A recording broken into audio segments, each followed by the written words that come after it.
Welcome back, guys. If you don't know me, my name is Michael Alvarez. I'm with Highly Productive Logistics LLC, and in this video, I'm going to be teaching you guys how to order your DOT pin. I'm going to be teaching you what is the DOT pin and all about it. And I'm also going to be giving you a quick 101 on insurance and when you should activate it and all that good stuff.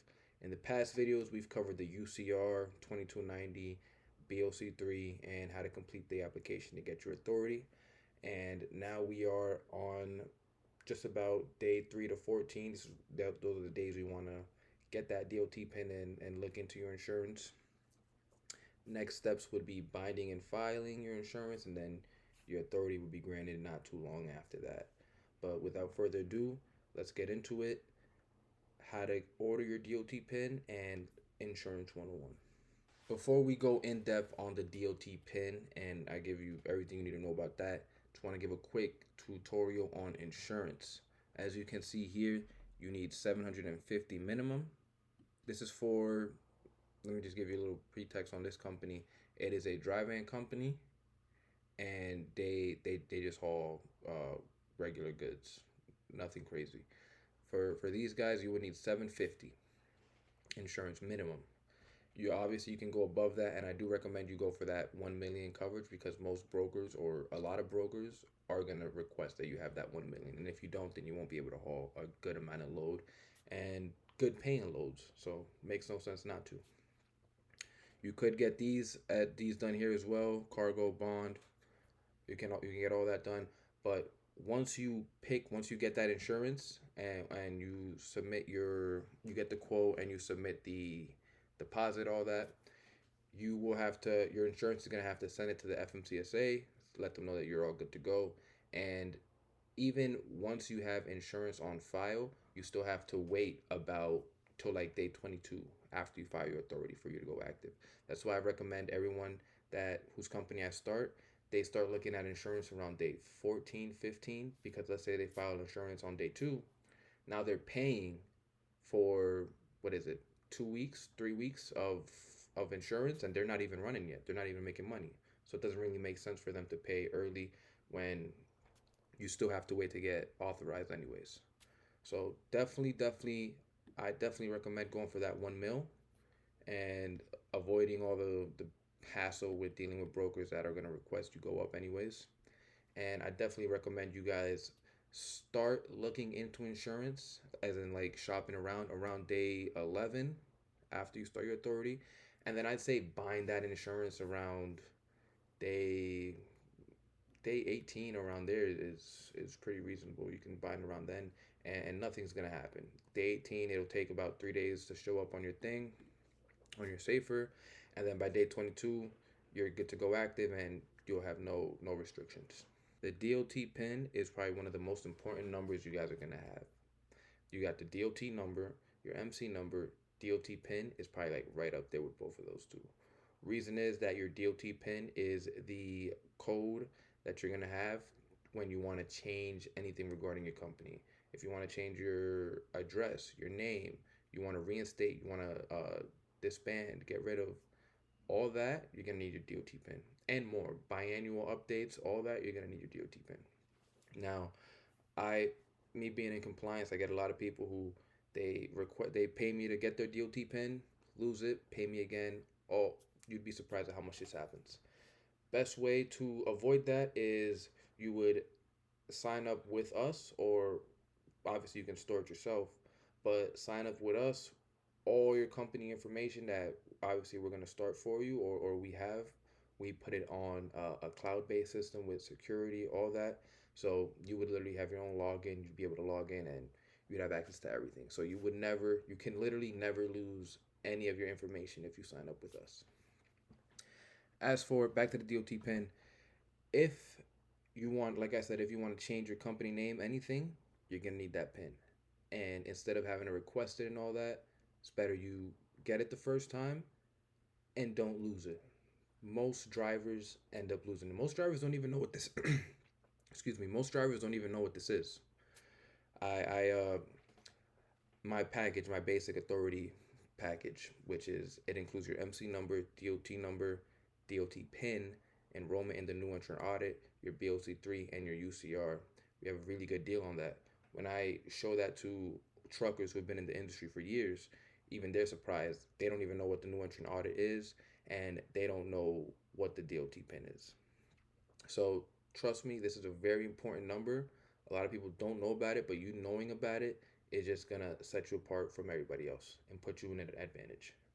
This website here is where you would go to anything regarding that DOT pin.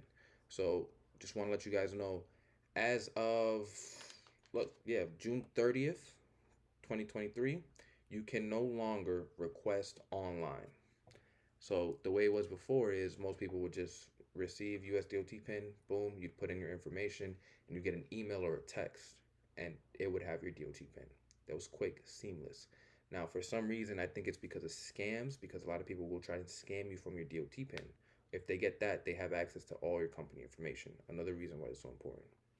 In order to prevent scams, they're no longer doing that. So if you click receive USDOT pin by email immediately, you're going to be brought up to this page no matter what.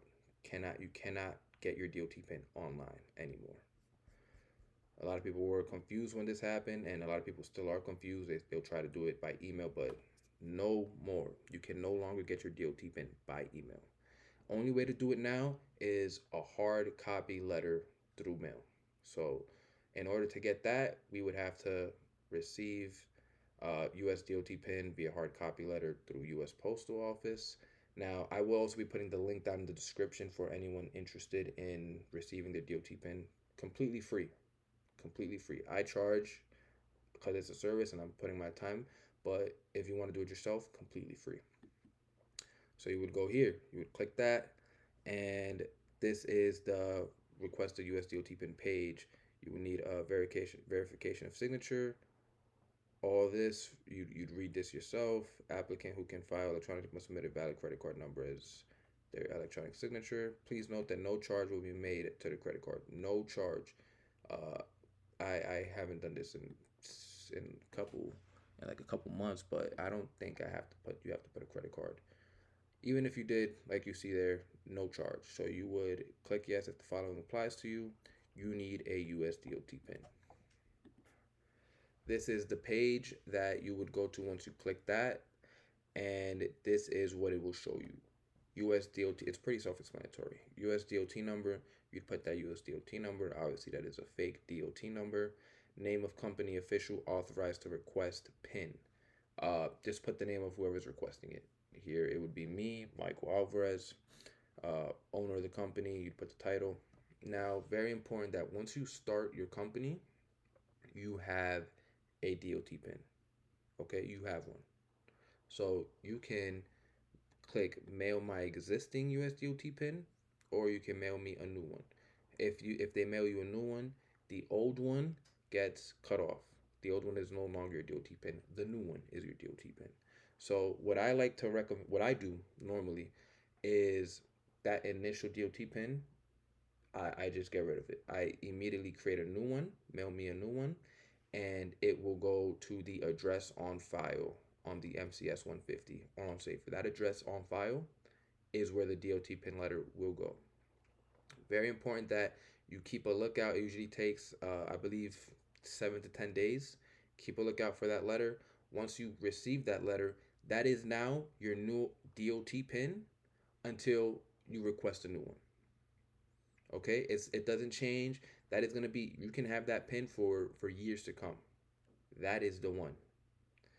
And obviously, if you lose it, request a new one, you can mail me my existing one, which will mail you the one you received, the new one. And then if you want a completely new one, you would mail me a new USDOT pin. So there are a bunch of things that you can do with that DOT pin, and that's why I say it's one of the most important numbers that you're gonna get as a carrier. So right here, this website right here, this is FMCSA public. It's a public website. This is where you go to just about get anything you need. Reinstate your MC, change of address, reapply for USDOT number after it gets revoked. Like I said, reinstate, transfer your MC number. Just looking around. This page right here is one of the reasons why I say your DOT pin is one of, if not the most important number you're ever gonna get. Reason is, just look at everything that you get, that you can do, not get. You can deactivate your DOT number. You can request change names, change of address, reapply after it gets revoked. All this, just about everything on this page that you see here, you're gonna need your DOT pin for. Now, obviously, you can see where the trouble comes up if you need one of these things urgently. Let's say you want to request a copy of a document, you need it for an audit, and now you forgot your DOT pin. You got to order a new one. 7 to 10 days. Now you got to wait just about a week in order to get that information, and then request a document. And even if you have to mail that document, now you got to wait another week. That's 2 weeks when just because you lost your DOT pin. Just want to give you guys an example of what this looks like. Let's say you want to request a new document. You would click continue. You would go down here, click yes if the following applies to you. If you need to get a DOT pin, you would have to click yes, wait for your DOT pin to come in. Sorry about that. And then you would click file electronically. Once you're here, you can see it asks for your DOT number, EIN number. Once you're here, you can see that it asks for your DOT number, EIN number, and of course your DOT pin. I think there's some of the things that you can order: US DOT number letter, rating letter. All this, you would fill it out, continue, and then you'd go to the next step. Some of these things are like right here, very important. Reapplying for a US DOT number after it gets revoked. Let's say you miss your audit, and reason you missed the audit, whatever reason, you just didn't see the letter. You missed the audit.